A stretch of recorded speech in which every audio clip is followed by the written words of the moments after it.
حج کے خطبہ کی اہمیت۔ حج کا خطبہ حج یا خطبہ عرفہ اسلامی تاریخ اور عبادات میں ایک نہایت اہم مقام رکھتا ہے۔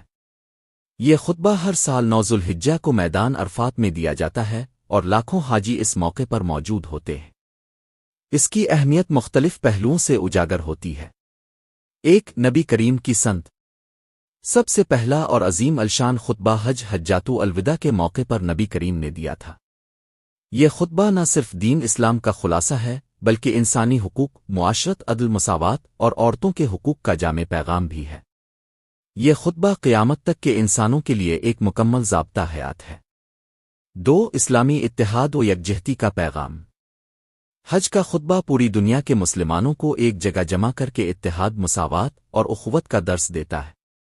نسل، رنگ، زبان، امک کی کوئی تفریق نہیں ہوتی، سب ایک لباس میں، ایک میدان میں، ایک رب کے سامنے ہوتے ہیں۔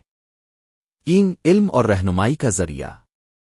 خطبہ حج کے ذریعے مسلمانوں کو موجودہ حالات، دین کی تعلیمات اور امت کے مسائل پر روشنی ڈالی جاتی ہے۔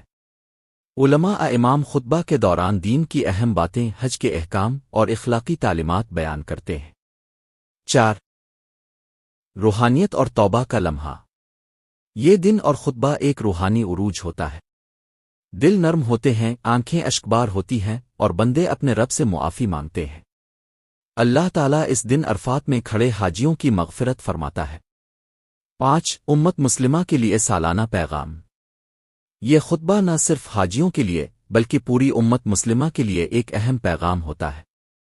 اس کا لائیو ترجمہ دنیا بھر میں نشر کیا جاتا ہے تاکہ غیر حاضر مسلمان بھی رہنمائی حاصل کر سکے۔ نتیجہ: خطبہ حج صرف ایک تقریر نہیں بلکہ ایک عظیم روحانی، فکری اور سماجی درس ہے جو امت مسلمہ کو جھنجھوڑتا، جگاتا اور ایک سمت فراہم کرتا ہے۔ یہ ہمیں یاد دلاتا ہے کہ ہمارا دین مکمل ہے، ہمارا پیغام واضح ہے اور ہمارا رب سب سے قریب ہے۔